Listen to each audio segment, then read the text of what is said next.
I hate this freaking mouse. There it goes. Okay.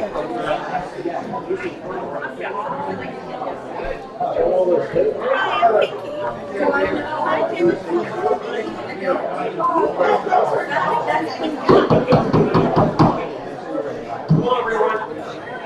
Candidates, we're going to get started in just a minute here. Unfortunately, you all have to sit up here now. So come on up, take your seat. Yeah, we'll get started. Watch the. Where are you going? No assigned seat. No assigned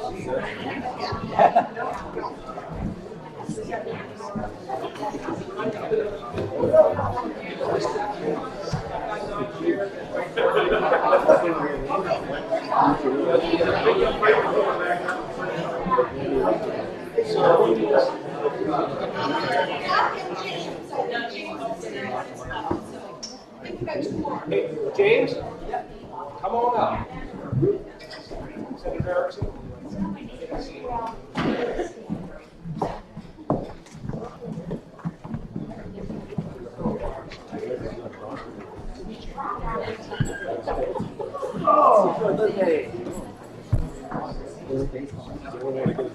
Okay, so before we go any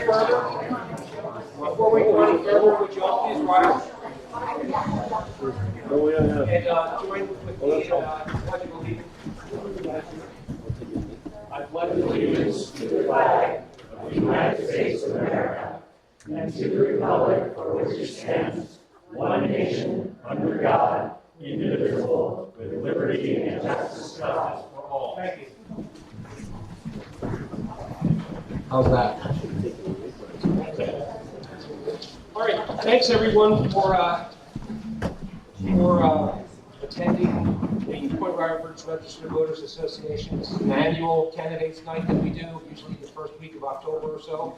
And I want to thank all of the candidates for making the trek up here to a little corner of the state of Washington.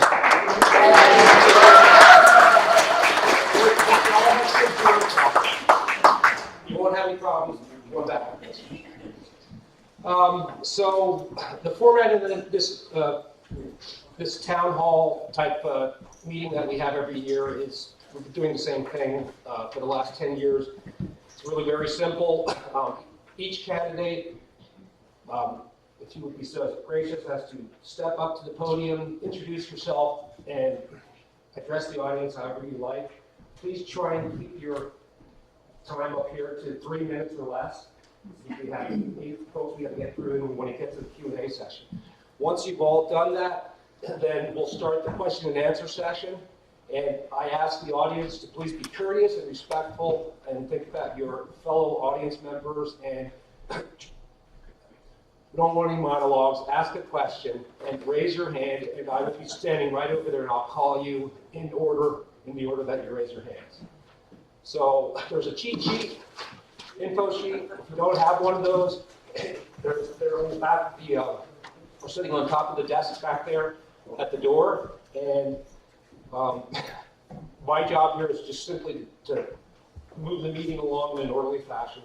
And I'm going to get out of the way here and we'll get started right now. And I guess we'll start here on this. You want to go ahead, Nikki?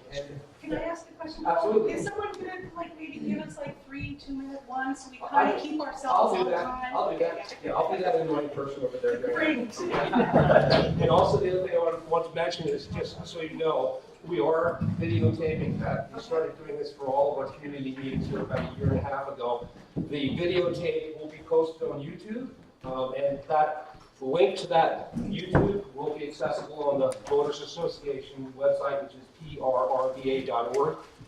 And if anyone wants a copy of that, or for instance, John Lesso asked me if he could actually get a copy of that to post on some website that he's working with. Let me know via email, and I'll put it in my Dropbox and give you the URL. Right? $49.95, right? Yeah, right, $49.95. Okay, without further ado, Nikki, you want to start us off? Sure. Thank you. Is this our mic or any of these? Or is it Any of them, right, Bennett? They're all alive. Yeah, they're all live. Testing. They're all live. Okay, we're good. Well, thanks everybody for coming. It's really great to see you. You never know when you have a candidate forum if anybody's going to show up, so it's nice to see people out here. Again, my name is Pinky Vargas. I'm running for the 42nd State Senate, and I'm running because I believe it's time that we put people first. In Whatcom County, we value our people, we believe in being good stewards of our land, and we want our communities to thrive. And those are things that I want to work together on. A little bit about me. I am an immigrant. I was born in Canada and I was raised on a farm that my great-grandparents homesteaded over 100 years ago. In our farmhouse, we did not have running water until I was 10 years old. So I hauled a lot of water and it made me tough and strong and be able to endure 40 below Canadian winters. We have a big family. I have 56 first cousins.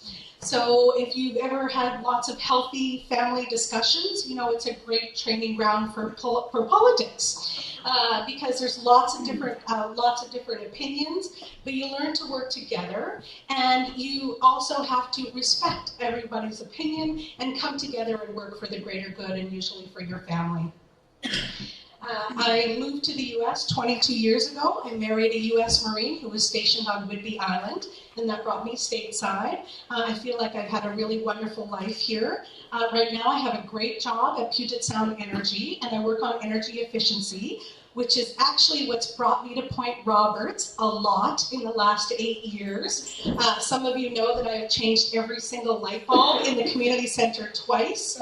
First from compacts, and then 2 years ago to LEDs. So that's what transition is about. And I've worked on things with the emergency, with the prep in regards to getting the trailer and the generator in the back. So I'm very familiar with Point Roberts, and I know that often Point Roberts gets left out of the equation in Whatcom County. And I want you to know, as your state representative, that I'm going to make sure that you are included in the equation. It's something that's important to me, and I know it's important to you. You have lack of medical access. I know you're dealing with lots of things around trash and recycling right now. It's very contentious. But all of these things, these basic things, are things that are important to us because they make our everyday lives better. These are the things that I kind of want to focus on. So, and also I'm in my second term on Bellingham City Council, so I've been an elected official for over 5 years. And I've been able to work on things throughout the city, but also all the way through Whatcom County, and develop relationships to work on things like homelessness, affordable housing, economic development. And I want to bring that skill set to the Senate so that I can work on big issues for us like affordable health care and making sure that it's accessible and affordable for all of us, and ensure that we have family wage jobs so people aren't working 2 and 3 jobs just to survive anymore, and ensuring that we are focusing on public education and we're keeping government out of women's health care decisions. This is a priority for me. So these are some of the things that I'm going to work on. I want you to know, as your state senator, I will always put people first. Thanks so much. Vote Pinky.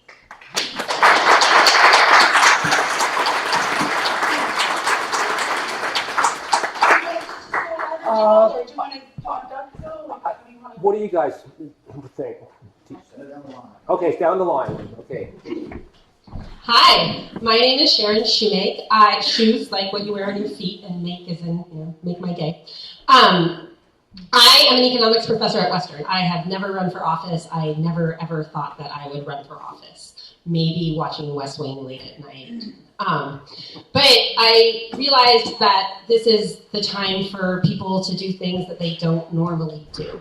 And so I also realized that economics is a skill that I think more elected representatives should have. So I want to look for ways to fight poverty, to protect the environment, to create economic development, and fix many of the problems that we face all over Whatcom County using evidence and data-driven approaches. I think that there's not enough people that are able to read studies and really understand what they're thinking, or maybe they just don't care what they're thinking, and that really bothers me. An example of this is early childhood education. So preschool is one of the best investments we can make as a society. I think every 3 and 4-year-old that wants to go to preschool should have the opportunity to. It's good for the parents, it's good for the kids, And it saves us money in the long run because when kids go to preschool, they learn all these skills. My 4-year-old says it's where you learn not to hit.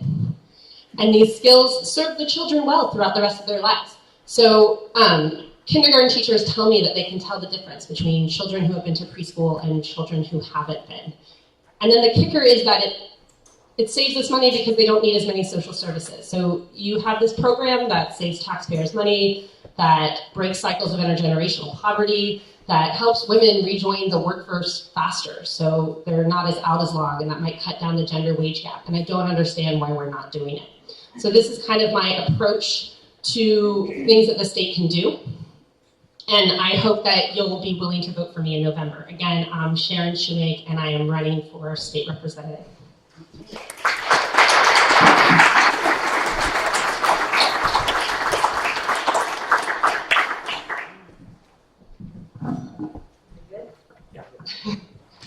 Hello, thanks for having us here today. I'm Carol Frazee, and I'm running for Whatcom County Council at large. And I'm a small business owner in Whatcom County. I have a business called Fit School, and that's where I empower individuals through running and walking programs in Whatcom County and also online. I'm a former teacher, I'm the mother of 2 teenagers, and the wife of a Whatcom Community College instructor. My husband, Paul, and I, we moved here 18 years ago, and we feel like it's one of the best decisions we've ever made. So why am I running for Whatcom County Council?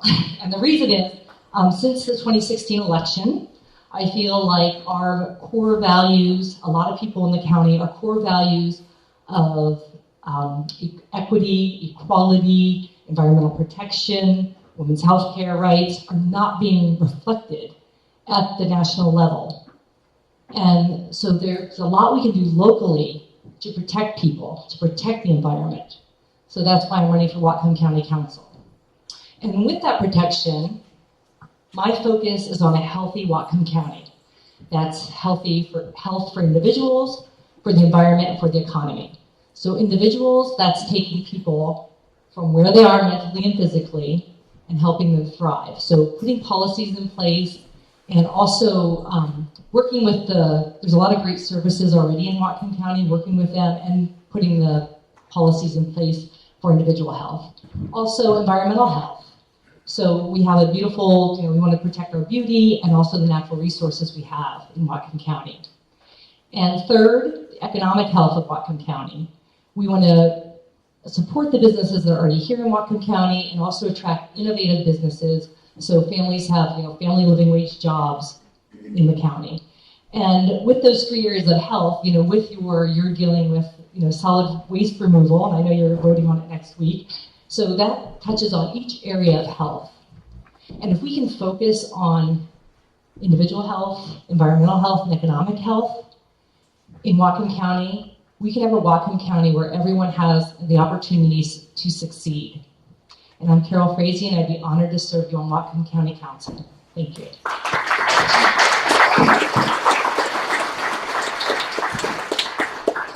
My name is Mike Pito. I'm also running for Whatcom County Council, and I'm a small business owner. Sorry, I had a tooth pulled this morning, so bear with me. It's a little painful today. I'm a small business owner in Whatcom County. I do excavating work. One of the things that led me to running for office is regulations. City of Bellingham has so many regulations now that I was like, okay, I've had enough, we have to fix this. And the current council, majority of the current council, they'd really like to wipe out our businesses. And one thing that I'm a volunteer fireman in Whatcom County. I'm a director on the Birch Bay Chamber of Commerce. And so Birch Bay is similar to what you guys have going here. The Chamber of Commerce is kind of the governing body.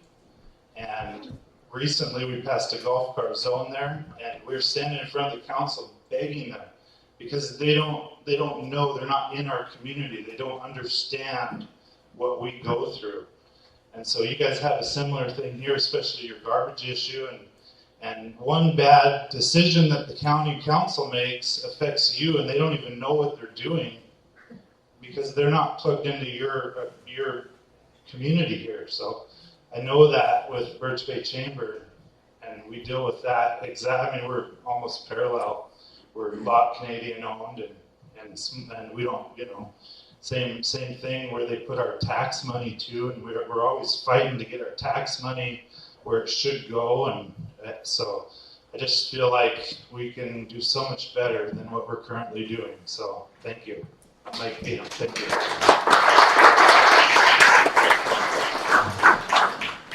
Good evening, I'm Lou Anthony, Worthing State Representative, Position 1, running for re-election, and I really want to thank you for tonight, for having this forum.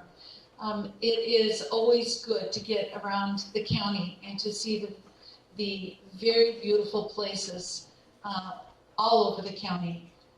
Tonight is actually the first formal forum of this election season, so congratulations for getting a jump on that. So I have been state representative for 4 years, and in Olympia I serve on Transportation Committee, I serve on Higher Ed, I'm actually ranking leader on Higher Ed, and also on Public Safety. And I consider those 3 committees crucial for the work and for the needs of Whatcom County. And so it has been my pleasure to be able to be an advocate for the needs of all of Whatcom County on the position of those 3 committees. I also serve on a legislative committee. I'm an appointed representative to the Human Task Force Against Human Trafficking. And that is also very important because of our district and I-5 and Canada. So there is, there's a pipeline of human trafficking that takes place. And so I'm in a position to be able to help identify and educate businesses and individuals on what to watch for when it comes to signs of human trafficking. So I have, like I said, I've been in this position for 4 years. I am born and raised in Whatcom County, except for the time that I went away to college, but I'm a 5th generation of a family to live, work, and play right here in Whatcom County. And my husband and I built a successful business down in Ferndale Ready Mix. And so that gave us an idea of what it's like to be active in our community and also to know the agencies and regulations that we have to work with. So it was a good experience, but yet it was an eye-opening experience. We do not own the company anymore, but our sons are still involved in the company, and we appreciate that opportunity to have been a part of that.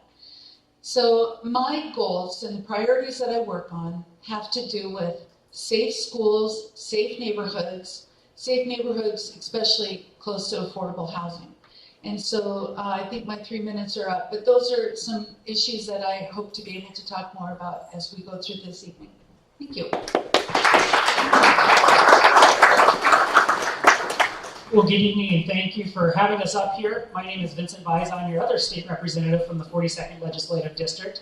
And I believe this is about either my 4th or my 5th time being at one of these forums to share a little bit about what I'm doing in the legislature and what I hope to continue to do for you in the legislature with your support. One of the exciting things about Point Roberts that I get to share is anytime I get to go to a lot of, I serve on the Ag and Natural Resources Committee. I'm the ranking Republican on the Ag and Natural Resources Committee. And so I get invited and get to go to a lot of national agriculture conferences. And at those conferences, there are a lot of times all over the US, and people ask, well, where are you from? And I get to say, well, I'm from the Washington State, not Washington, D.C. Everybody outside Washington State, if you say Washington, they think D.C. But when I explain what part of Washington State I'm in, I get the unique opportunity to share about the unique situation of Point Roberts. And everybody's like, we have a place like that? And I'm like, yeah, it's actually pretty cool. 2 border crossings, about a half hour to get there. But it's a unique place, and then people always go back and they look. And they're like, oh yeah, that's really cool. So it's always a unique opportunity to share your community with people from around the U.S. that otherwise wouldn't even know that our corner of the United States exists. So I am excited to be serving in the legislature. This is just finishing up 8 years, and with your support, I would love to go back and serve another 2 years in the legislature. As I said, I serve as a ranking member on agriculture and natural resources. And so one of my big passions is agriculture. I grew up on a dairy farm. I'm a fourth generation Whatcom County resident. And agriculture is in my blood. It is something that my grandparents have done, my parents have done. I don't do that. I'm actually a small business owner. I'm in construction. It's what keeps me sane when we're not in the legislature and allows me to really be on the ground in dealing with the regulations that I have to pass. And I think that's unfortunately something that a lot of people in the legislature don't get the privilege or the opportunity to do, is to work with the regulations that they actually implement or that actually pass. And so it's always an exciting opportunity to take my experiences as a contractor and as a person that grew up on a dairy farm down to the legislature and to work on those issues to make sure that people understand the struggles that contractors go through, the struggles that it is to build homes, to build affordable housing, and things that we can do to make affordable housing more affordable. And so I look forward with your support to continue the effort that I've done in working on agriculture issues. I also serve on the Appropriations Committee, which is the Budget Committee. And so I work on figuring out the best ways to use your taxpayer dollars in the most efficient way.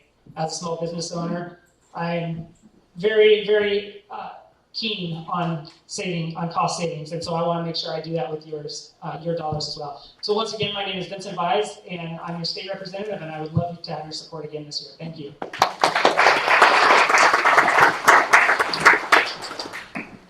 Hey, good evening. I'm Doug Erickson. I served as your state senator. It's been an honor to have that job for the past 8 years. I just got to say, I always love coming to Point Roberts. And every time I come up here, I always say, I got to buy a place in Point Roberts. It's so nice up here. It's really cool. And I mentioned that to my wife, who's a school teacher, but she reminded me that we have a daughter. You can see the picture when you pick up the flyer back there, who just started her freshman year of college, and I have a junior in high school who will be starting college in 2 years. And she reminded me we have no money to buy properties at Point Roberts until we finish and get those guys through the system. But it's wonderful to be here. I do enjoy being at Point Roberts. Big issues we've worked on over the years: education, creating jobs, and protecting our quality of life. So now Washington State is fully funded education. We did that without raising taxes on the people of Washington State, by making education a priority and dedicating budget growth to our schools and to higher ed. We also reduced college tuition by 20%, and we made technical and career education a priority again in Washington State. And when the whole plan is implemented, everybody in Whatcom County will see a property tax reduction from the plan that we put through to fund education in Washington State. So I think it's a big win-win-win for the people of Whatcom County and for education. Second one is job creation. It's important that we have great, high-quality jobs. Good jobs, strong families go together. And one of the things that Vince and Luann and I worked really hard on was about 3 years ago, Alcoa announced they were going into curtailment. And Alcoa is our aluminum smelter based out in Ferndale, Cherry Point. And when they said this, Vince and Luann and I said, we have to go talk to management, talk to the owners, and see what we can do to keep that company here in Whatcom County, because they're a huge employer. So we worked with them, we passed some legislation, we worked with everybody on power rates, on things that they needed. And the end of that is now Alcoa has 3 pot lines operating and 700 employees working at that facility. It's amazing. It's now the largest employer at Cherry Point, bigger than the oil refineries. And it's the only operating aluminum smelter west of the Mississippi, which is a big deal. Third one's our quality of life. You know, we live here for a reason. We love the quality of life we have, and you in Point Roberts know that more than anybody else, because you do sacrifice certain things to have the privilege of living here in this beautiful area. It's not the most convenient place at all times. But it's great. We have to invest in parks. We have to invest in the things that we like, trails and parks and recreational opportunities that we enjoy. All of us do. I'm big into hiking, camping, biking. We love that, and that's one of the reasons why we live here. So I just want to say in my closing comments here before we get to questions, I'm really honored. In 2018, I was named the Washington State Farm Bureau Legislator of the Year for the work that I did on behalf of our local farmers and farmers throughout the state, because agriculture doesn't always get the credit, but it's a huge economic driver here in Whatcom County. I've also been endorsed by all 6 of our local mayors at the rural level because I've been working very closely with all of our rural mayors to get things done for the people here. I've been endorsed by local law enforcement and sheriffs, the Council of Police and Sheriffs, because I support law enforcement, and law enforcement is crucial to keeping our streets safe. Lots of other endorsements I could talk about with regards to what's happening. Also really proud that all of our 3 major industries at Cherry Point, the Alcoa Employees PAC, the BP Employees PAC, and the Q66 Employees PAC, not the companies, but the employee PACs, the people that actually work there have endorsed and are supporting my campaign because of the work I do to keep those jobs going. So education, great jobs, quality of life. Those are the things I've been working on, and with your vote and support, I'll go back to Olympia, and we'll keep being successful and doing great things for Whatcom County.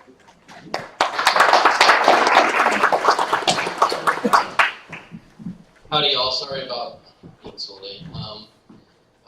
First time here at Point Roberts, and I didn't know where I was going. So, but my name is Justin Bonneau. I'm a candidate for state rep in the 42nd Legislative District.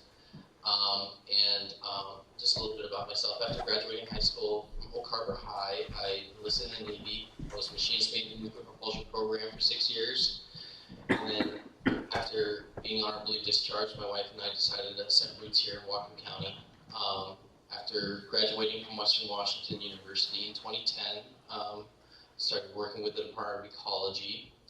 And if elected, I'd like to continue that service representing the 42nd District in Olympia. The things I'd like to accomplish are doing something about affordable housing. My rent has gone up 3 times in 2 years.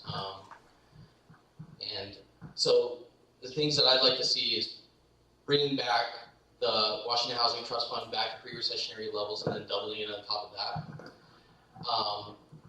Massive investment in social housing is something we can accomplish to make it so that families like myself can afford a place to live here in Whatcom County. I'd like to see Washington State pursue a single-payer healthcare system. My health insurance premiums keep going up, while all of my other cost of living has risen significantly, while my wages have more or less stayed the same. So I think a single-payer healthcare system would be one way that we can alleviate that burden. And then I also have a 4-year-old daughter. She's adorable, but she's expensive. So I'd like to see a comprehensive child care system in Washington State as well.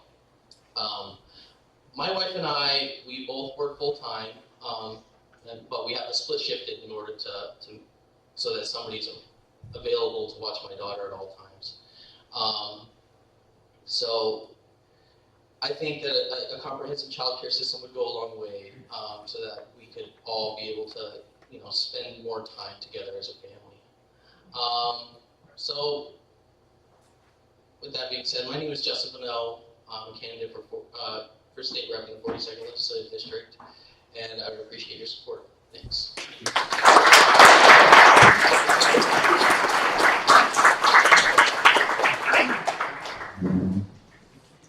Good evening, everybody. Thank you for being here. My name is James Erb, and I'm running to be the next Whatcom County prosecutor.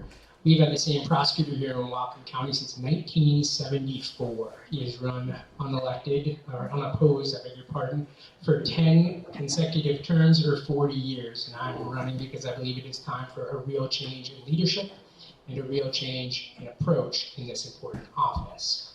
Over the past 44 years, we've seen a significant increase in our jail population in Whatcom County, so much so that over the past 3 years, all of us taxpayers here have been asked twice if we would consider raising our taxes to build a bigger, more expensive jail out in Whatcom County to house more people. I think that that's the wrong way to go. I think the reason why I'm running for office is because I think it's time for some serious criminal justice reform here in Whatcom County so that we can reverse the trend towards mass incarceration. We have a lot of people that are in our county jail that simply don't belong there. We have a lot of people in the jail who are non-violent people who are being housed in our jail because they are too poor to afford to pay cash bail. We have a lot of people in the jail that are suffering with substance abuse issues that are being untreated and that could be better treated in the county's therapeutic drug court, which is severely underutilized by the county prosecutor's office. We have a lot of people in the jail that don't have adequate community-based mental health treatment options, and so they are sick. And rather than treating these people as people and giving them access to the quality care that they need, we're incarcerating those people in the jail over and over again. And so these are just some of the issues that I would like to work on as your next prosecutor. I'll tell you a little bit about myself. I moved to Whatcom County back in 2007.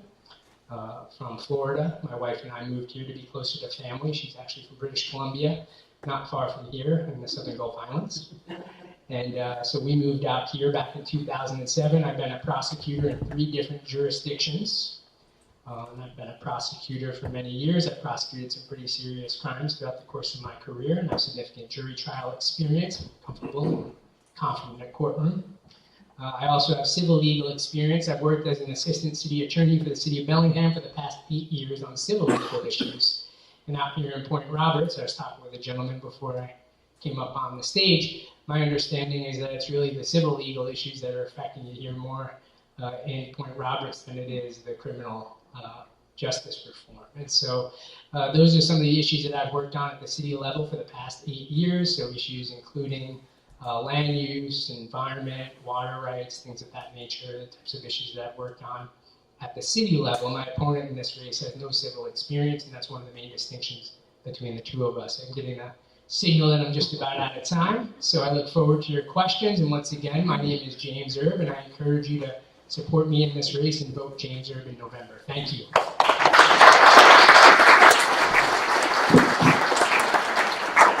I want to thank the candidates. That was great. I mean, you all kept it under 3 minutes. It's fantastic. I can't remember that ever happened. Anyway, okay. All right, folks. So as stated, just raise your hands, behave, and we'll start it off. So, John. Thank you all for coming. My name is John Nelson. I've lived down there for about 22 years. I'd like to ask this question to Senator Erickson and Councilmember Vargas, primarily because I think it's an important question, and probably nobody here will ask it tonight. Without any prejudice, I want to close it. I'd like you to comment on the Public Disclosure Commission charges filed against each one of you, and to discuss them very briefly. So we know what you're talking about. Thank you. Well, I have one public disclosure filing right now, and it is saying that I was using city property for a campaign, which if you look at the photo, it's me standing with the women firefighters, and it is in front of a fire station, but we are very clearly on the sidewalk on public property. I did not coordinate. I just asked people to meet me there, and we stood in front on the sidewalk, which is completely allowable under the Public Disclosure Commission rules, as long as you're not on city property. And if you look at the photo, it's very clear. We are just standing in front. Everyone there is not wearing any of their city equipment. They are wearing their trade, their IAF, their union shirts. And they have the firefighters that have endorsed me. But again, we were on the other side. We followed all the rules and all the regulations. And I think when the Public Disclosure Commission does their investigation, I'm very confident that we have followed all the rules. So John, I'm not sure what you're referencing with regards to PDC for me. So I think you'd be a bit more specific in I believe terms of. with regard to your expenses and the Cambodia trip, et cetera, et cetera. I don't think there are any PDC things on that I'm aware of. I believe there have been, but. Sorry, I need a bit more to go on, so. Okay, if that's the case, these questions have been forwarded along to everyone, but I know I wouldn't be able to ask each one of that. But Okay. I do think that there are some issues there that are being raised, certainly with regard to your trip to Cambodia and the expenses. No, I don't think so, actually. And Well, I think Sandy Robson filed it, but I'm not going to get into it. okay, I don't know. I'm not talking to the PDC about any of those things, and they haven't contacted me about the ones you're talking about. So. Thank you. So, audience members, just so, since I don't want to be passing the mic around, but so try and speak up a bit to make sure it gets picked up on the camera here or the audio here. Okay. That's it? No more questions? Ready to go? Okay, go ahead. I have a question for Erickson. Okay. I understand that you espouse Christian values. I'd like to know how you square those Christian values with your trip to Cambodia, considering the regime there. Okay, well, I think what you're referencing is that Vincent and I went on a trade mission to Cambodia. and legislators go on trade missions all the time. Yes, but two of the representatives turned around and came home, and I understand that you went there for the election. Okay, there's two different things you're talking about. So we went there in May on a trade mission with Senator Baumgartner I'm out. talking about Okay. the election. I'm getting there, okay? So just give me a second. Legislators go on trade missions all the time. Legislators went to Cuba last year. They go to China. They go to all types of countries, Vietnam, the Soviet Union, Russia, on trade missions all the time. So it's a very common thing for legislators to go on trade missions. While I was in Cambodia, they invited Vince and I to come back and observe their national election in July. And we said we would do that if we could. And we went back to Cambodia. We observed their election. While we were over there, the U.S. House of Representatives took a vote on the Cambodia election saying they did not think it was a good election. We were already in Cambodia. We stayed to observe the election, which was very interesting. If you actually want to talk about their election in Cambodia, it's a very interesting topic. It takes more time because then there's other questions from people. I didn't ask about the trip. I asked how that trip to observe the election squares with Christian values, considering the regime that it is. I'm not sure you mean by the regime that it is. So that's a hard. I'm not getting to You the. mentioned your trade trips. Yep. All of those countries are not, or most of those countries really don't have democratic values at a day-to-day level. Well, I think if you would have gone and seen the election, you would feel differently about how it operated. But again, I don't only go to countries on trade missions that are Christian. I mean, there's different things. I don't follow. So we go on trade missions all the time, and we observe an election. I am a Christian, but I don't see a connection between your question. I practice it every day, is what I'm getting at. Okay. That's Let's move on. Okay, Jeff. Actually, I think you were next in the back. I don't know your name, sir, but sitting next to Steve there. Joel, can I make a suggestion? Since we have multiple mics, maybe we could share one with the audience? And the rest of us could share. So Yeah, I haven't thought about that yet. So, yeah. Listen to Petey Coco and black and white. I think I could project my voice, but thanks for the mic. Yeah, okay, there we go. Now, we want to make sure it gets picked up on the videotape, so go ahead, sir. All right. Roger Tippy just moved here from Bellingham in July. A question for Mr. Vise and his opponent, Shumake, about the Growth Management Act, as that board has applied it to Whatcom County. Would you amend the Growth Management Act if you had the ability in the legislature, or would you support it as it stands now? Well, with regards to the Growth Management Act, I would absolutely get rid of it. When we talk about affordable housing, the Growth Management Act is one of the biggest drivers of affordable housing or unaffordable housing. There's just a recent UW study that was done in Seattle that looked at the policies around land use and how those land use policies impact the cost of housing.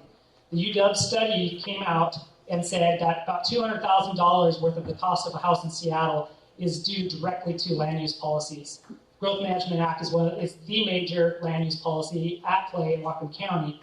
If we were able to either seriously reform the Growth Management Act or get rid of it entirely and go back and start all over, we would be in a much better place, because then we would have the tools to be able to allow housing to be implemented at affordable prices, because we would have the land base, we would have the ability to, my opponent likes to talk about, well, for every 10 households that are created, there's only 7 homes, right? Okay? There's only 7 homes created because we're only allowed to build 7 homes, because the supply of land is so restricted, we can't build more homes. When you either dismantle or seriously reform the Growth Management Act, you allow more homes to be built. You can build 12 homes for those 10, and then the price will go down because you've got more supply in housing than you do demand for it. Simple market. Thank you for asking that question. And thank you, Vincent, for explaining some economics. I'm really glad that we'll get more economics in the state legislature. So it's true that for every 10 new households that have formed, this is coming from the US Census, we've only built 7 new homes to accommodate them. And this is the reason for our housing affordability crisis. The Growth Management Act is part of that. What it does is it restricts the boundaries of cities, right? But there's 2 other ways that we can actually go ahead and not exacerbate some of the other problems with sprawling cities. And one of those is building inside the city, building up, building infill. And this creates walkable communities that are healthier, both in terms of the environment and in terms of the people living there. And I think that's a really smart thing to do. The other thing that I'd like to see happen is I'd like to see affordable housing be funded. That we used to spend $200 million a year on it. The legislature slashed it in 2010, and we have not yet restored that funding. And so we can see that we build additional affordable housing, then what that does is instead of 10 people fighting over 7 units, you might be able to have 10 people fighting over 10 and a half units, especially if we can find other ways to build that still square with our values, that still have us living in communities that are worth living in and not degrading our farmland, degrading our other types of land as well. Thank you. Okay, John was next. I just want to make a comment about your program. No. Okay. Okay, thank you. John, will you take the mic? Sure. Thank you. Well, this is a general question, actually, for Senator Erickson as well as Councilmember Vargas. However, I'll open it up too if we have some questions, because as a Canadian American, I'm concerned about the Trans Mountain Kinder Morgan pipeline. My question is, do you support a decision to build the Kinder Morgan pipeline? And if you do, would you prefer to see it in Vancouver or in Cherry Point or someplace else? Thank you. Let's alternate. Your turn. Anybody else? I appreciate it. Obviously, it's a Canadian issue, and I'm running for the state senate re-election, so we don't have any jurisdiction or any ability on that, just to start with. Obviously, for the people in Alberta, it's very important to get this pipeline built. Obviously, to Prime Minister Trudeau, it's important to get it built. That's why they bought the pipeline from Kinder Morgan, to get it accomplished. I believe the only impact on Whatcom County would be perhaps providing some more feedstock to the refineries to the existing pipeline, not to build a new one. We have worked very hard and had quite a few hearings and cross-border hearings and meetings with the Canadian counterparts about what they're going to do for crude safety, transport safety going through the straits with their ships. One of the interesting parts about it is they're currently moving product via tanker. If the pipeline gets built, they will have incredible increase in the amount of response and prevention and safety apparatus put in. They'll have new rescue tugs, escort tugs, they'll have new facilities built. And so actually, in some ways, you could say it would be safer if the pipeline is built because of the incredible amount of new response equipment that we put in place. Because the existing tankers could have an accident right now, and there's not nearly enough on the Canadian side of response equipment available. If the pipeline is built, that will increase by huge magnitude in terms of how much response and infrastructure they have to respond and make it safer on the Canadian side. I know the question about pipelines is very challenging because we are still very dependent on fossil fuels, and transporting fossil fuels from one place to another and keeping it safe is hugely challenging for all of us. However, I am concerned about the environmental impacts of us digging up land and putting more pipelines in the ground. And I will tell you that 60 years ago, my father was a heavy equipment operator, and he helped dig pipelines all the way from northern BC all the way down to California, because that was the only way that we knew how to move oil large distances in large quantities. And we still need to do that. So how do we figure out how to do it safely without affecting our environment? It's a pretty serious question, and it does impact us here. Just because it's not predominantly happening on the other side of the border doesn't mean that it doesn't affect us. It absolutely affects us, and it also affects us on the quality of crude that is being transported as well. That is part of the issue. It's not just digging the pipeline, it's the quality of the crude that's being transported and how they're getting that crude out. So I am concerned about it going forward.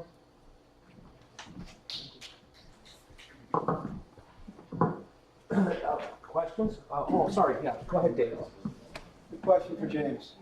Dave, speak up. Question for, I'll stand this way so you can hear me. I would have shouted at you. I don't mean to shout, but you gotta hear me, whether you want to or not. Question for James. I'd like James to express a little more of his perspective on overcrowding in jails, prosecution versus what we often hear in this community is the catch and release program. Our sheriffs catch them, they get shipped down to you folks, and you release them. I'd just like you to help me understand a little bit the difference between that approach and We have too many people. Thank you for the question. So when I say we have too many people in jail, what I mean is, according to the Vera Institute for Justice that came into Whatcom County to evaluate and audit our criminal justice system over the past 2 years, they looked at our jail population. We have 16% more people in the Whatcom County jail than the statewide average. So we have more people in the jail than you'll find in the average statewide. And so when I talk about overpopulation and mass incarceration, this is not just a Whatcom County problem, this is a problem across the United States. We have 5% of the world's population, we have 25% of the world's inmates. We're locking up too many people across our country in both prisons and in local county jails. And we need to fundamentally change our approach if we're going to see a dent in these types of numbers. And so, I can understand your frustration when you say that the sheriff catches people on Point Roberts and sets them down, and they immediately get released. And I'm not familiar with that particular issue. It's less my frustration, I'm just asking the question. But what I said earlier is true, that we have too many people in the jail. 6 out of 10 people that are in the Whatcom County jail are there on a pretrial basis. They've not yet been convicted of a crime with which they're charged. And so there are alternatives that we can use, such as putting people on electronic home monitoring, a GPS tracking device that is significantly cheaper. It leads to better outcomes for less money. At the City of Bellingham, we expanded the use of electronic home monitoring, and in 1 year, the city saved over $1 million in tax money because we saved the equivalent of over 8,000 jail bed days. People that would have otherwise been incarcerated in the jail were allowed to stay connected to their jobs, to their families, to their housing. They could keep going to school. They could stay connected to treatment if they're in treatment. And all of those things at a significantly reduced cost. Instead of $129 a day, it was $1,450. And as I said, that saved the city over $1 million. And so these are some of the ideas that I want to bring from the city to the county so that we can save money and we can see better outcomes for people. Thank you. Could they go to the water guy for a minute? Yeah, sure. You just go to the water guy. Okay, go ahead, sir.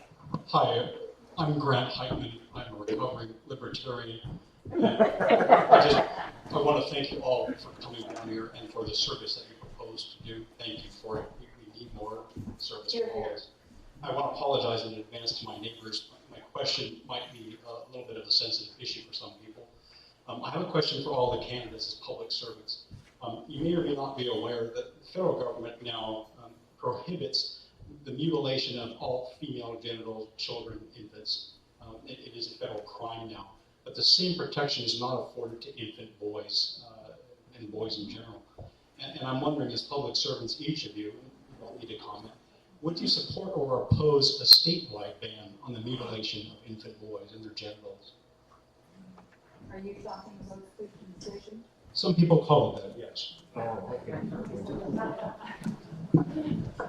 Well, I'll just start out. First of all, we've had legislation proposed in Olympia, in the state legislature, to ban female mutilation, but it has not gone anywhere. The majority party has never even given it a hearing. So I would say I favor starting there, and then we can start the discussion about that. But I am generally not in favor of mandating decisions for families. But let's start with the female mutilation and then see where it goes from there. And your question was for? Okay. Okay, so whoever would like to respond to that, please do so. It's a sensitive issue. No other responses, then we'll move on. John? Want to give a question for Mr. Pichon. Sir, I did not know who you were, but I commend you for running for council. Thank you. But I first became aware of your running because your statement that you had put into the voters pamphlet was thrown out. Yeah. And it was then reversed and allowed back in. I'd like you to just discuss the circumstances there and why that happened and your general views on freedom of speech.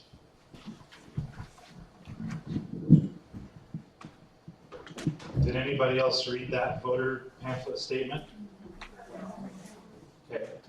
I basically said I didn't agree with the Whatcom County Council as it stands, and they didn't like it. And the auditor's office decided we're going to censor it. And so I'm not going to put up with that. And we went through like 3 different appeals, all the way through the auditor's office, and then again through the prosecutor's office, and finally McEachern overturned it. So it was, but I mean, if you read that statement, did you see anything wrong with it? No. Me neither. So, and I wasn't like making pop shots at them. And that's kind of how I felt. They were trying to censor, saying, no, you can't say bad things. And yeah. Does that answer it? Yep. Okay. Elizabeth, do you have a question? For the same gentleman and anybody else that wants to answer, you talked about regulations in your business for excavating and things that you would change. Can you talk a little bit more about what changes you would make? You bet. So the city of Bellingham, Pinky knows about this. They have what's called a stormwater permit. And what it is it's 500 square feet. You have to buy a $300, $320 permit. That's okay. Up to 2,000, or is it 5,000? Do you know? I don't know. Okay. It's 2,000, I believe. So 2,000 square feet. So the size of this building, just disturbing the ground. So this is taking grass off and replanting grass. Okay. It's that. It's not. It doesn't do any impact. And so after 5,000 square feet, though, you have to get a civil engineer involved. And this is one of the reasons why I decided to step into this race. And I asked Pinky about it one day at another meeting, and she didn't know anything about it, but she voted for it. So I wonder where it all came from. I don't understand that. So I have one customer, Fairhaven Vet Clinic in Fairhaven, and I was bidding to re-asphalt their parking lot that's been there 30 years. And to do the job was $25,000, but with the new permitting, it created all this new work that had to be done, and it was $54,000 was the bid, and the customer can't afford to do it. So that affects my business, and it affects his business because he has tripping hazards on his existing parking lot, and nobody seems to think about that. And he's a small business too, and to double the cost of construction, no wonder we have unaffordable housing. So that's just my take on that. Does that answer it? Jonathan, do you want to get to the mic? As far as the Growth Management Act at the state level, I worked on the Growth Management Act in the mid-90s.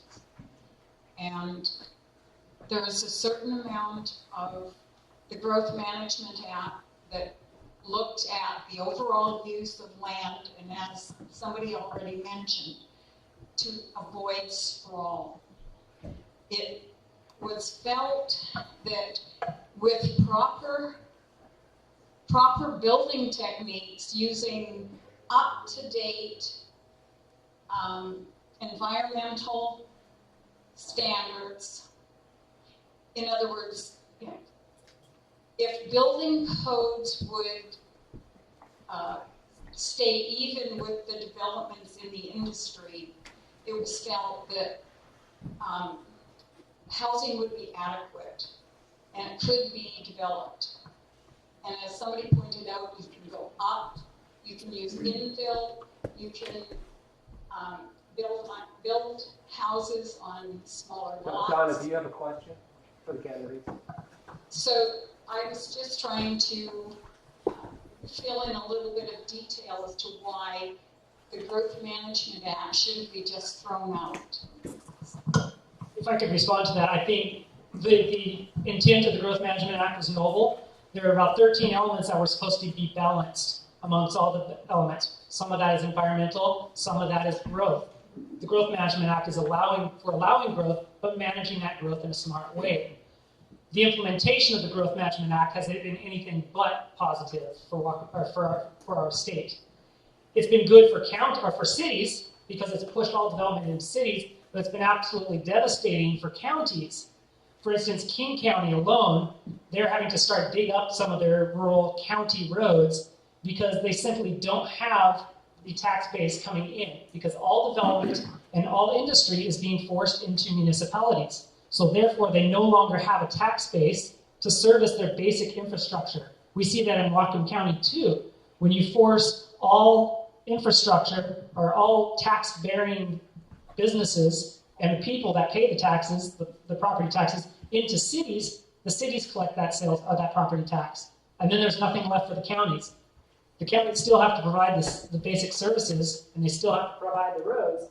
But when you end up taking away their tax base and not allowing them to grow, which the Growth Management Act is supposed to allow the counties to grow, it actually devastates the economies of those rural counties, and it has. And that's why in a couple of counties over the last couple of years, we've been able to implement policies which allows certain counties like Stevens County, Pend Oreille County,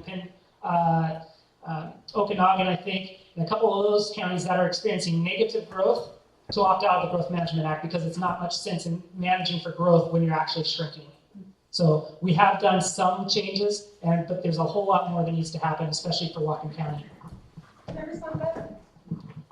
The solution to sprawl the solution to funding county infrastructure isn't to create sprawl to then create and fund that sprawl. The solution to funding county infrastructure is to reform the way that we collect taxes. The property tax and the sales tax are terrible ways of collecting taxes. These are burdens that are faced by the poor. The poorest Washingtonians pay 7 times more as a percentage of their income than the wealthiest families. And I personally think that that's wrong. Instead, what I'd like to see is a capital gains tax. I think this makes a lot more sense. It's something that I've heard a lot of support from here in the 42nd, and frankly, a capital gains tax, the way it works is that if you have an asset that's appreciating, not because of your labor, because the community is making this asset more valuable, then you should be willing to pay 7% of that, of the gains that you make when you sell that asset. Some of that money should be going back to the community. And so if we want to talk about funding rural communities, I agree, that's a noble goal, that's something that we should be doing, but we don't need to do it at the cost of our agricultural areas, which in Whatcom County, which are very beautiful. It's one of the reasons that we love living here, or our wild areas. And so I would want to continue to see some of this growth in cities, as well as I think there are some ways that we can have growth out in the counties as well. I'm not saying no growth in the county at all, but I want to do it in a smart way. I want to do it in a smart way that preserves our quality of life. And the Growth Management Act is simply asking, you need to do your homework, Whatcom County. You need to plan ahead for the growth that's coming, and you need to think about how you're going to do this in a way that's smart.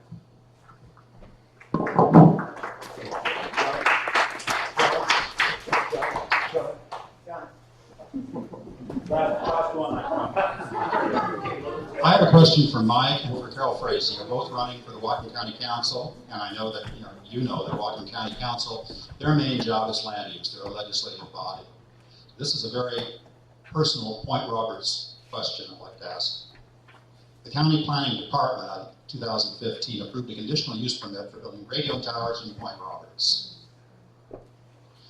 It took 3 years and $250,000 of residents' money to fight that in the Skagit County Superior Court when it was overturned. Now my question is, will you pledge, if elected, to actively oppose any renewed efforts to build radio towers in Point Roberts that exceed present height restrictions in our sub-area plan?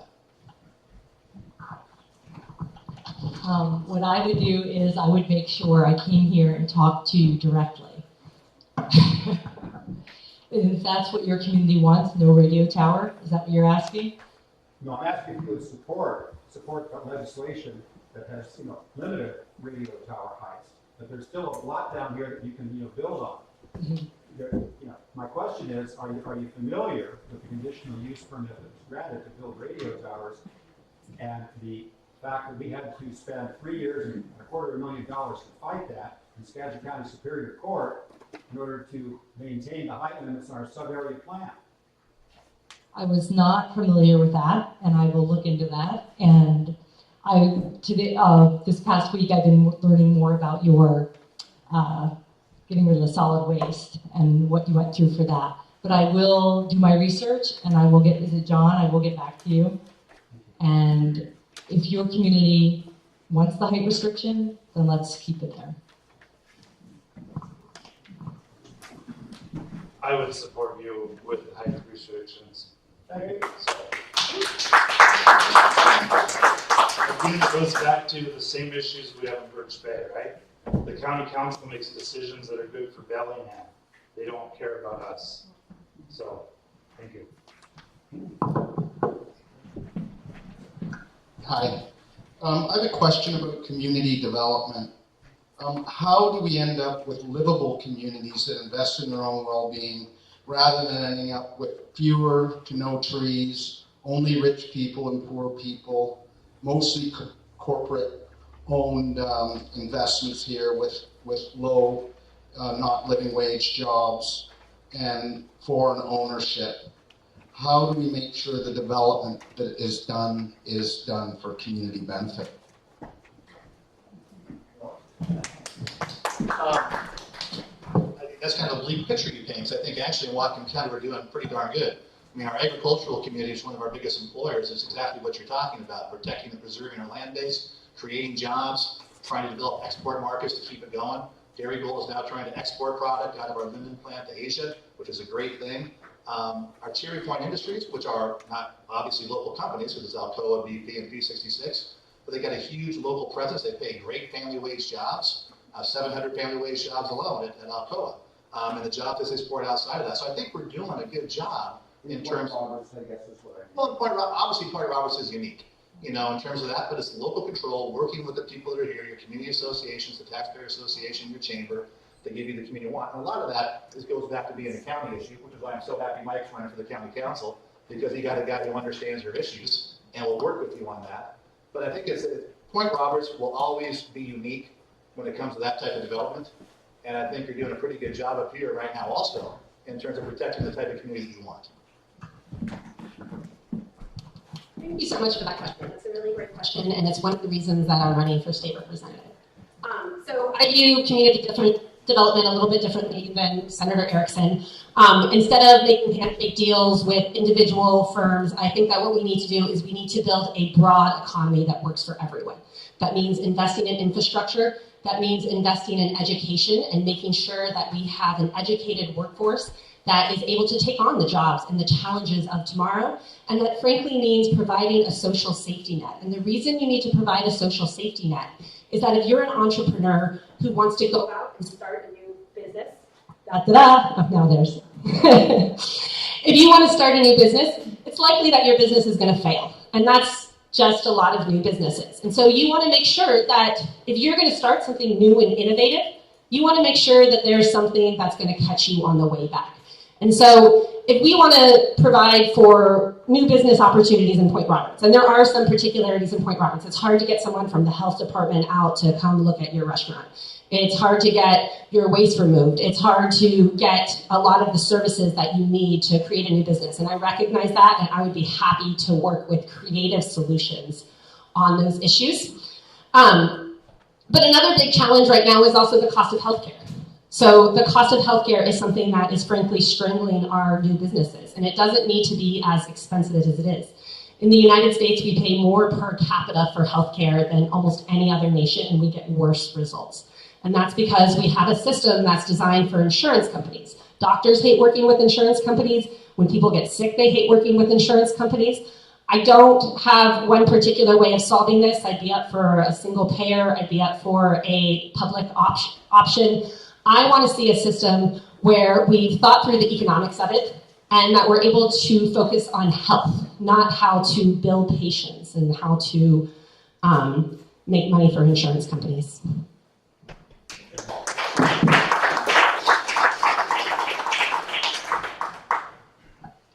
Go ahead, Steve. Hi, Steve Wolf here, Technology Executive. General questions for everybody, but I'm sort of looking at Doug there a little bit because it has to eventually do with 5G. As you may all know, the 1996 Telecom Act was a bit of a hack job in the sense that at midnight, some lobbyist, nobody really knows who, in a different font, put into the Word document that no municipality, no city is allowed to talked about health as an issue. There were also issues with zoning and all that. Those have been largely overturned. Most local municipalities have some ability to deal with localizing or localization of a cell phone tower or cell phone antenna. What I'm talking about with the new system that's trying to come out, 5G, and Doug worked very hard on this, Governor Brown agreed to permitting 5G in California, only with the proviso that local cities, municipalities, and so forth have the right to say no, and have the right to say no over health reasons. When we fought the radio towers, one thing we learned to our chagrin is that we were not allowed to argue about things like, does the radio tower hurt your hi-fi? Does it hurt other electronics? Does it make your heater talk? And literally that's the problem with AM radio stations. And but we did find out that with the AM radio station, we were allowed to talk about health issues. That didn't come up. We won on the issues of zoning, which is height restrictions.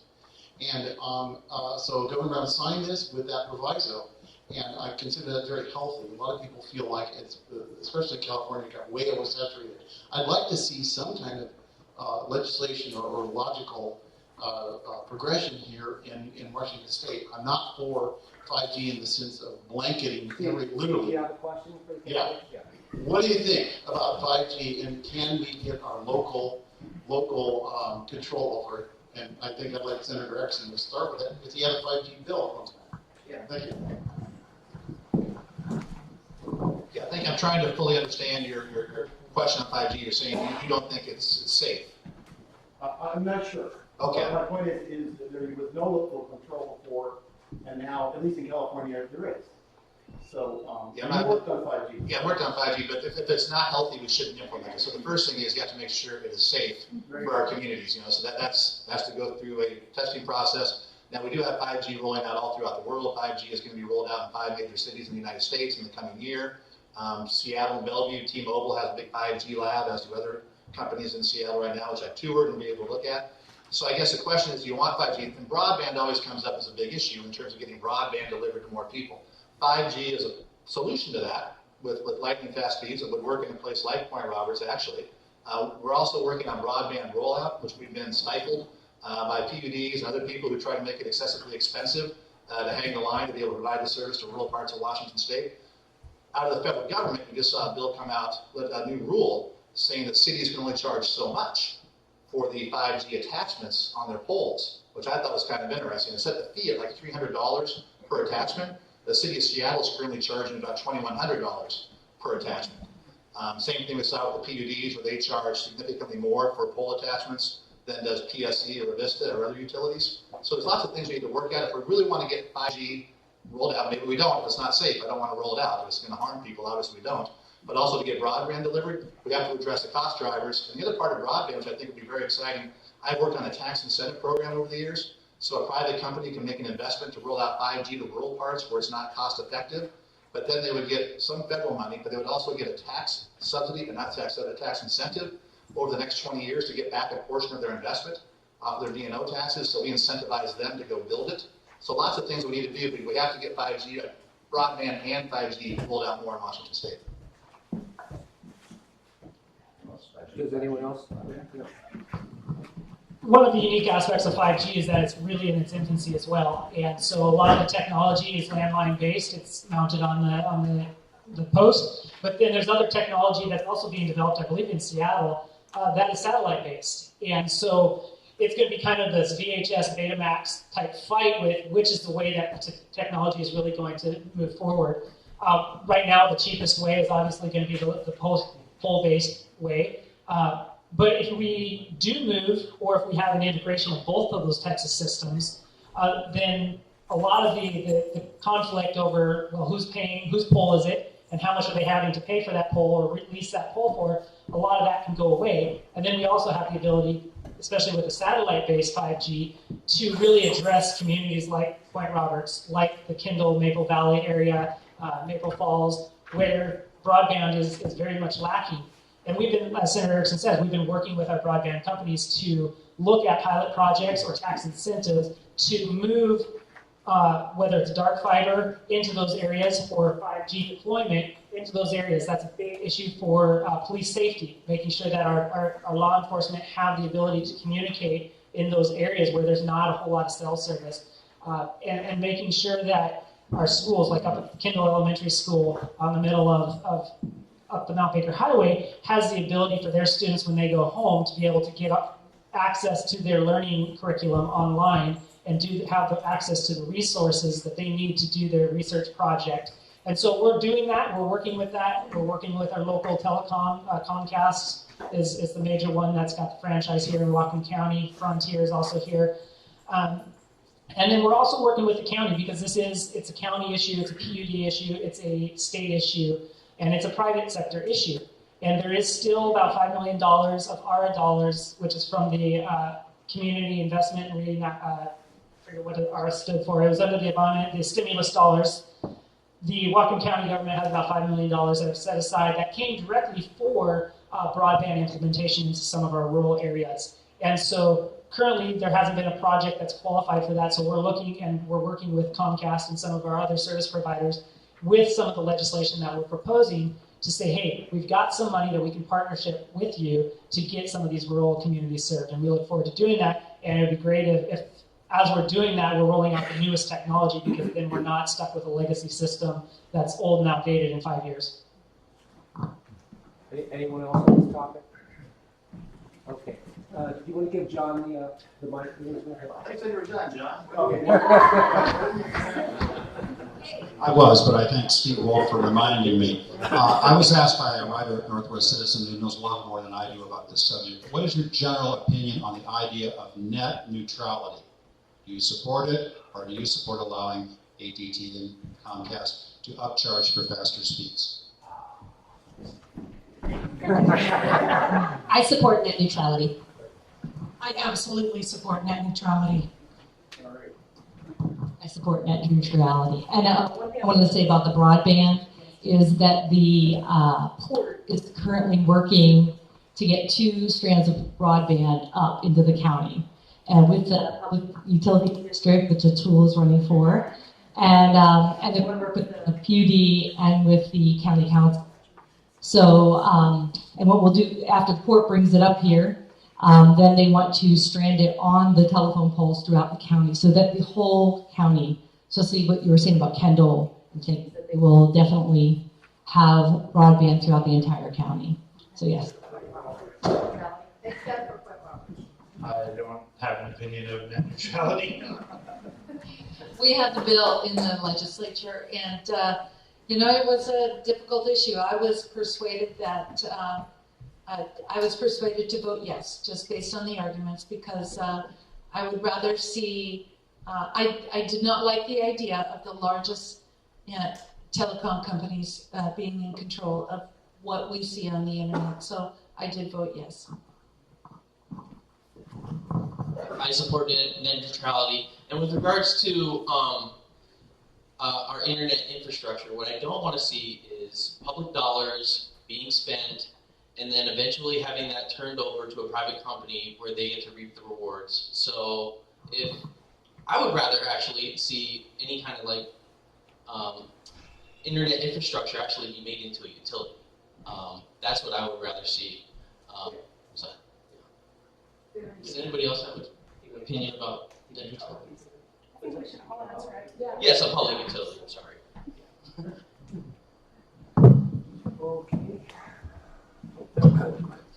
This isn't necessarily a prosecuting attorney issue, but I also support net neutrality.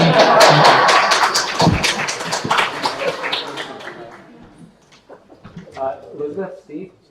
Wait, I'd like to see Senator Erickson answer that question, as well as. Way to go, Vanna.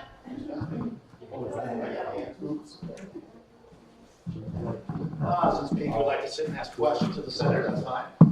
So net neutrality is not that simple of an issue. So to simply stand up and say, I support it or I'm opposed to it, it's a very complicated issue when you talk about what net neutrality actually means. So if you have private companies who have made investments into a system to come and take it away, it's very difficult. And who's to manage it, who's to make a decision? I understand Luann's position about who controls speeds and who controls what gets in there. Is that the government's job to make that decision? So I have a government agency that gets to decide what companies get priority on the internet system. So it is much more complicated than just saying I support net neutrality or I don't. It's a complicated system overall, and it kind of goes back to your role about government. And I think we're seeing a pretty clear distinction here tonight about people who want more of a socialist takeover of our government systems compared to people who believe more in a market-based approach to how we move forward in America. So it's a complicated issue. One thing I'll say also is that California passed a net neutrality bill on their own, and they're now in court, and they're going to lose in court. So while states can try and pass a net neutrality law, they will lose because it's a federal issue, and California is going to lose, and Washington State's net neutrality law will also be thrown out when California's law is thrown out. Yeah, so Steve was next, and then Sarah. I'm sorry. I just like to make a distinction between socialism, markets, and corporate takeovers. So when we talk about net neutrality, that was the law of the land until it was reversed by the Trump administration. No. Yes, it did. It was voted on in Congress. Yeah. And the development of the net was paid for with taxpayer dollars. So to argue that this is investments that companies made and that we were taking away from those investments by supporting a bill on net neutrality is really quite disingenuous, because really it was a corporate giveaway from the Trump administration that then Washington State sought to take back, which Vincent Bies and Doug Erickson sided with the corporate interests.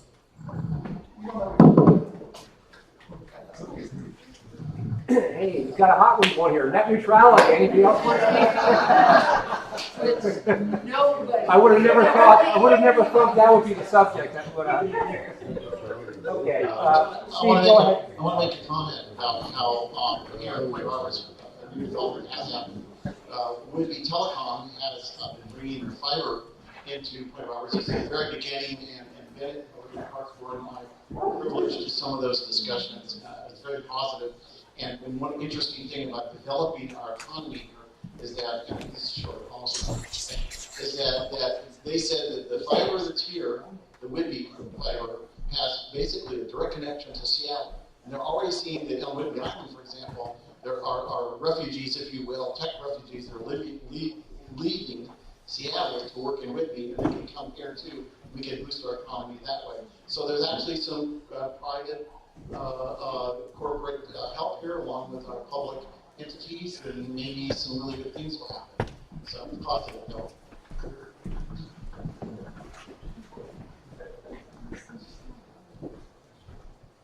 Hey, my name is Mike. I'm a socialist. I just wanted to let you know that we exist. And yeah, Bernie Sanders is arguably the most popular politician in the world right now, not just in our country. So get used to talking to us. I have a question for Senator Erickson on the subject of terrorism, specifically economic terrorism.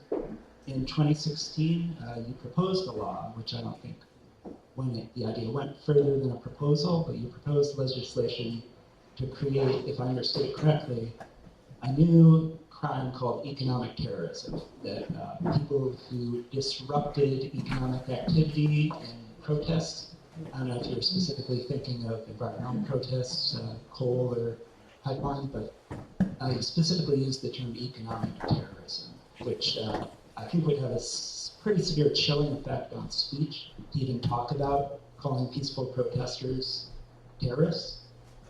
In that same year, 2016, your party's nominee for president, our current president, said he wanted to bring back waterboarding, which was used on terrorists. Please format your question. My question is, would you support waterboarding economic terrorists? Waterboarding even worse? And it's a sincere question. Great. So the premise of your question is wrong. There is no legislation introduced called economic terrorism. What was your proposal? Let me give you an example. I'm going to answer your question, sir. Okay. So let me give you an example of what we're talking about. So in federal law currently, there are laws that deal with people that want to protest an organization like Planned Parenthood. And what the federal government said is you have a right to protest Planned Parenthood. You don't have a right to bar a person from entering the Planned Parenthood clinic. If you understand the distinction. So they said you can protest it, but I can't physically block the doors. And if somebody physically blocks the doors to a Planned Parenthood clinic, there is a aggravated penalty that goes along with that. There's a kicker, so to speak. There's a what's the term I'm looking for, Mr. Money, prosecutor? When you do that, there's a aggravating charge that goes with it to make it more severe, right? So I fundamentally believe you have the right to protest. You have the right to express yourself. You have a First Amendment right. But your First Amendment right to protest does not give you the right to take away other people's constitutional rights to earn a living and take care of their family, if you can follow the distinction. So that means, so what the legislation would have done, hold on, I'll answer your question. So what the legislation would have done is to apply the same standard that goes with the federal law on Planned Parenthood abortion clinics and say if you block a person from being able to go to work, say I'm going to go and block the gates to BP so you cannot go and earn a living and take care of your family, then that gets the aggravated sentence added to it. And the other part of that law that we introduced said if you are the organizer of these types of events, you can be sued for treble damages for the actions that are taken. So you don't have a right to go. Economic terrorism come into all this? I don't know. You're the one using the term. It was not. You did not ever use that. It was not included in the legislation. It was not included in the legislation. So what it said was, you don't have a right to block a person from exercising their constitutional rights when you're exercising your constitutional right to protest. So you can't block roads. You can't shut down banks. You can't bar people from living their life while you're protesting. Would this be applicable in your view to say a lunch counter city if you're preventing people at a segregated business from, you're disrupting economic activity there, or if it's... I'm not aware of any segregated lunch counters here in Washington State or Whatcom County. Right, that's an outdated example. If it was an example today of somebody protesting at a business by sitting down at a lunch counter, refusing to let other people sit down, would that, in your view? I'm not sure about that particular example, but the example would be down in Olympia where people camped out on railroad tracks for weeks on end to prevent the port from conducting business activities. To me, that is something that should not be allowed to happen. You should not be allowed to shut down economic activities and prevent somebody else from exercising their constitutional rights. So just to be clear, to reiterate, you have a constitutional First Amendment right to protest, which I completely support. You do not have a constitutional right to impede other people from exercising their constitutional rights. That's the distinction I would draw. Thank you. Thank you. Really? This is flying by me. So no more, are there any more questions? Well, I will. So Frankie, any ideas on economic development? That's what I was trying to get at, like local economic development. It's a benefit to the community that isn't like no paying jobs, doesn't destroy the environment, and so on. Local economic development. Yeah, so there are a couple of things. Some of the things that I heard today when I was walking around that could possibly help economic development in Point Roberts is if you had a lighthouse. And one of the things that I've been working on Bellingham City Council is a county wayfinding system and tourism system that allows people, so if they're in Whatcom County, they know how to get to Point Roberts. If they're in Linden, they know how to get to Sumas. And they talk about all the things that we can do and connect ourselves in regards to tourism to move people throughout our county, encourage them to go to different locations. I also know it could be a big draw for people in Canada to maybe come to the lighthouse. I also know that you're not getting fair distribution in regards to the amount of taxes that you're getting for the internet destination charge, and that's all going to the county right now and not being put back here. I know that your walkways have been taken away, your dock. So all of those things contribute to the amount of possibly tourism, which I don't want to focus just on that, but those do make a difference in regards to helping your economy. One of the things in Whatcom County that I think we can do better is value-added jobs. It's the things that we already have here and finding ways, like particularly with our agriculture, where we can process things locally and build our market with value-added jobs. Another thing is I think that we haven't used the incredible resource that we have being a border, being along the border and having better trade with Canada and ensuring that we're working together. And I think those things could really help us economically if we all work together on a regional economic development strategy. We could use the resources we have, partner with each other, and help all of us get more jobs. Thank you. Madeline. I don't have a question, but I have a comment based on what you were saying. Thank you. And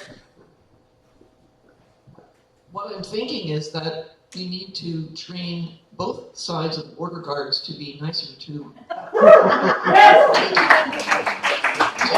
travelers going both ways. In our current climate, that's going to be pretty challenging right now. Okay, folks, any more questions? Okay, now, before we adjourn here, Atul, where did you come from? Bellingham? Okay, so I don't know who Atul is. He just introduced himself. I didn't invite any of the Public Utilities District Commissioner candidates, but Atul came up here, and I'd like to give him just, Atul, if you could keep it to less than 3 minutes, just introduce yourself.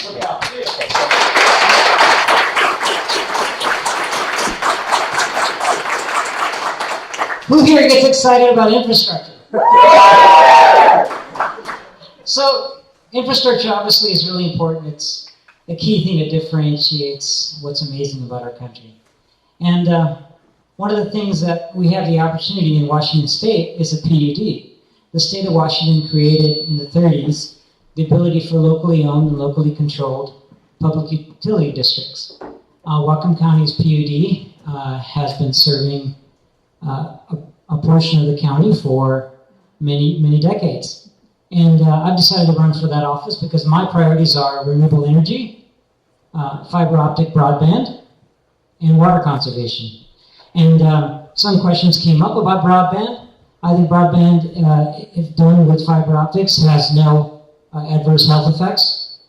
It's far safer than 5G. The jury's still out on 5G about safety. And I think one of the things that's very hard to do is when the industry is dominated by players who don't want bad news about EMF, EMI.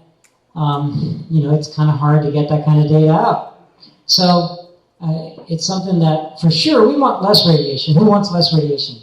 I think everybody wants less radiation. So that's a good thing. So fiber optic is better. It's faster. It's symmetric. It's and I'm so jealous of you guys that you have the opportunity, thanks to Whidbey Telecom, to have some amazing connectivity, and that might be an amazing economic development piece that's going to be happening in this community.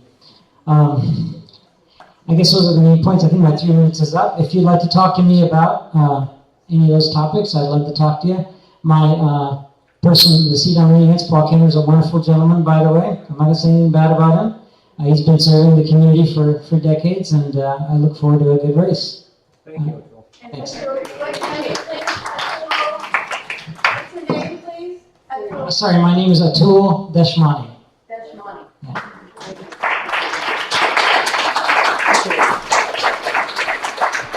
All right, I want to thank everyone in the audience, and I especially want to thank the candidates. You guys did great. I think I had a chance to talk, and thanks very much, and we'll see you.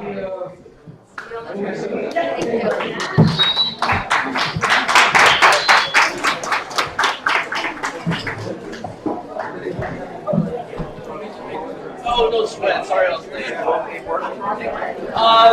I think so. Yeah, I don't know. They're about the same.